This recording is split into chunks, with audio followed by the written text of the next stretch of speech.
was, we all act like this, see? Yeah. Well, why don't you call my secretary? We'll set something up for 4 in the morning. All right, I will. I'll be back, and you can believe that. I don't know what you're kicking about. I'll tell you what I'm kicking about, like Burt Lancaster. Right. Horrible. Yeah. I'm not telling you, you're telling me. Yeah. And then Borgnine was another guy. Like all of a sudden Marty comes out, and it's people talking. Yeah. And like Betty Davis in like All About Eve is like an actual person communicating with her fellow. Like Right. she's working. What and will Carl you have, Eve? A milkshake? Yeah, great. I believe the beginning of Marilyn Monroe sitting on. That's one of her first pictures. And, I love All About Eve. And very good. She was very good in it. Yeah, she's tremendous in it. If she'd played Eve, my wife always argues that Ann Baxter's not sexy enough to be Eve, and my argument is, if she's too sexy, it's too obvious. If it's Marilyn Monroe, then it's like, of course the director and the playwright are going to cheat with her, but when it's Ann Baxter, it's like she has to connive to get guys. Do you recast stuff with your wife all the time? Always. I'm sure you do. Oh, we love it. Isn't it the greatest game in the world? All right, we'll play that later. Yes, please. So also, Carl Malden and On the Waterfront. On the Waterfront is the biggest like in music, the kids call it a mashup. Yeah. When you play Johnny Cash and Van Halen at the same time or something because it's the same beat.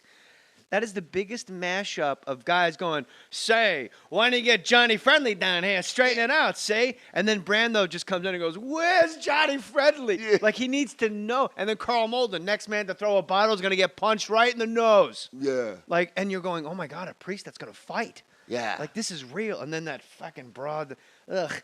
Eva Marie saying, oh, she's horrible. And she got nominated. She's like, you won't disappoint me. Yeah.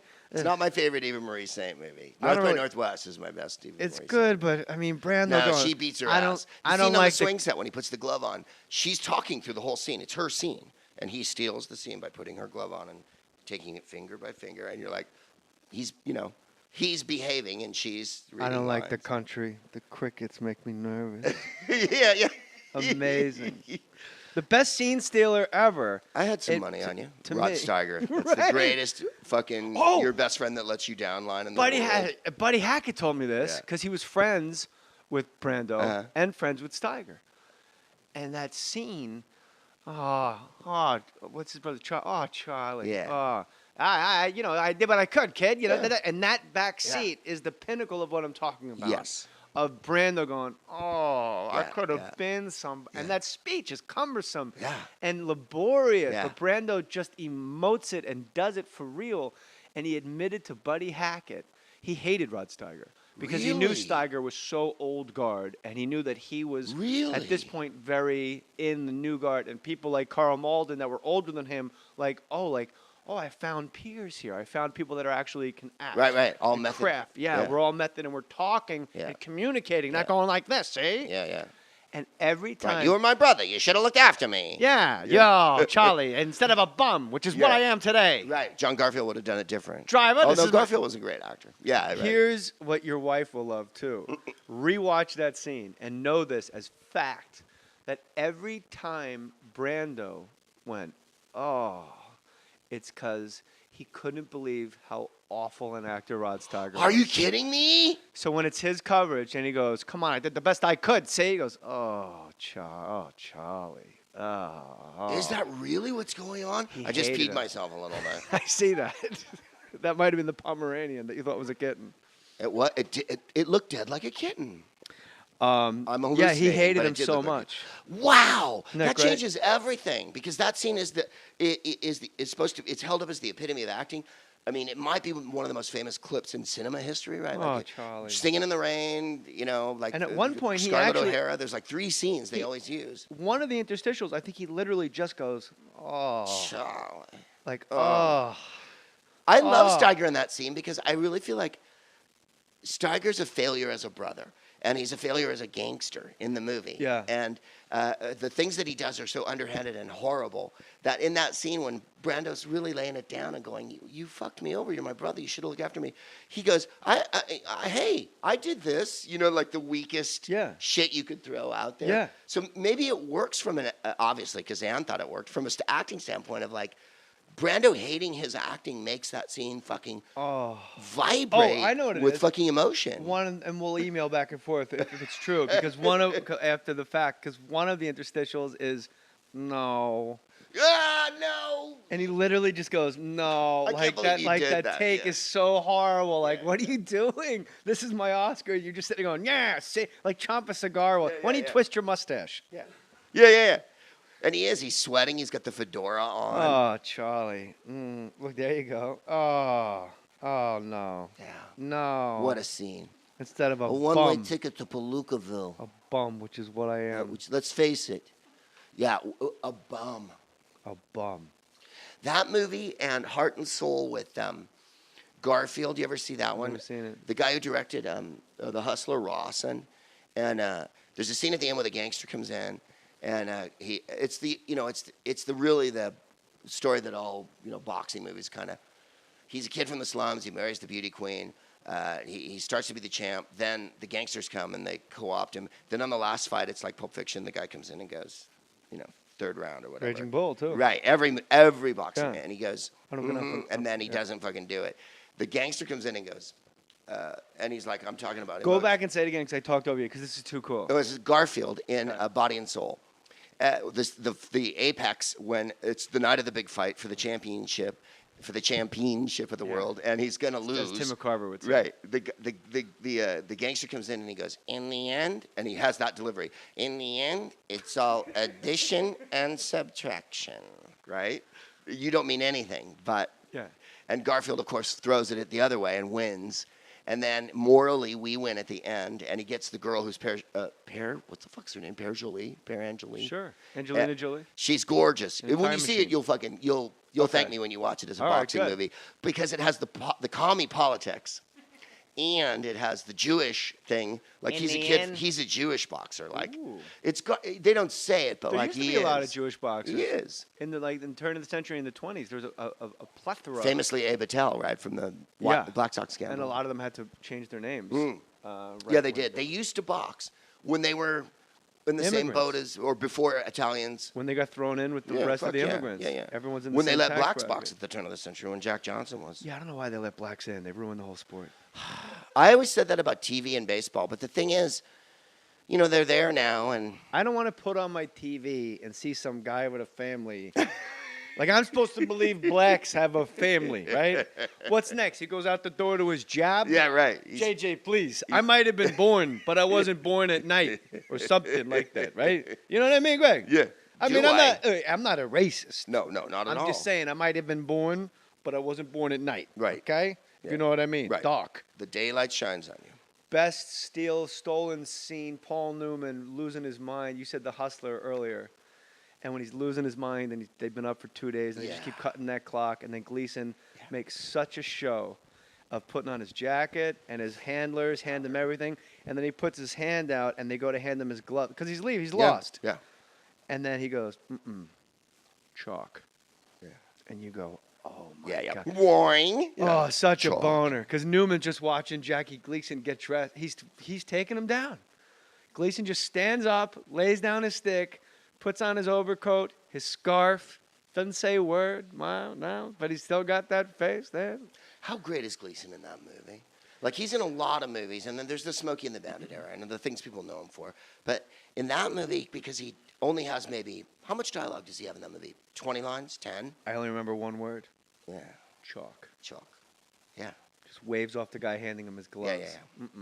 Chalk. He doesn't even say He goes, chalk. And then Newman just puts his head down, realizing there's no way I can't stay up for another 4 days. Look at you, fat. You're beautiful. Pink. Perfect. What does it say? Powdered like a baby.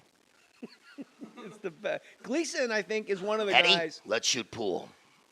Gleason probably left more. They go like, hey, man, you leave it all out on the field, like in baseball. Like, Gleason's a guy that died and took a lot of fucking talent to the grave with him. Yeah, he did. He didn't leave it all on the field. No, he did not give a shit, didn't try. No. He was for about 1,000 things. He was a cantankerous motherfucker. He was. Yeah, Once but he then made it and he was rich, Yeah. it was his way. And you watch The Hustler and you go, bro. Not in that one. In that one, right? He fucking throws down.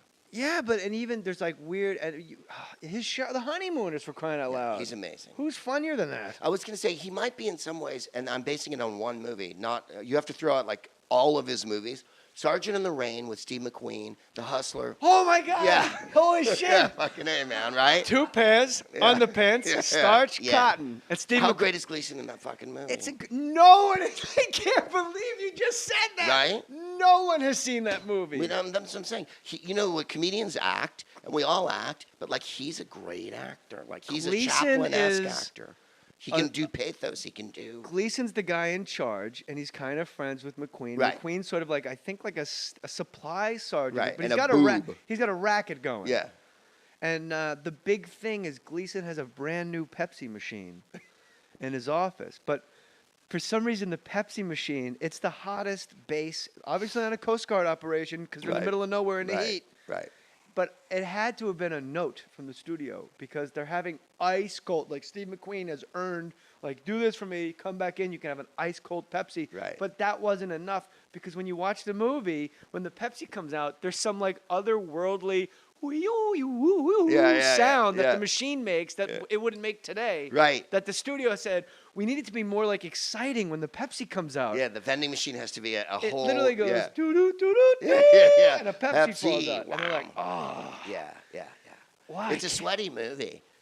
It's the scene at the end. Well, I don't want to spoiler alert. No, do it. Where they have the big bar fight and Gleason picks up the 2 dudes and throws them down the bar with pure physical fucking insanity, and then and like just falls to the floor, and McQueen all of a sudden is cradling it. It's And boy McQueen- movies. McQueen is good once in a while, and that's one of those movies that no one You're saw. making a mockery of my game, and he's kind of southern in it or something. Yeah, and he always looks like a monkey to me. Doesn't he? He really looks like a chimp. Look, we can do McQueen.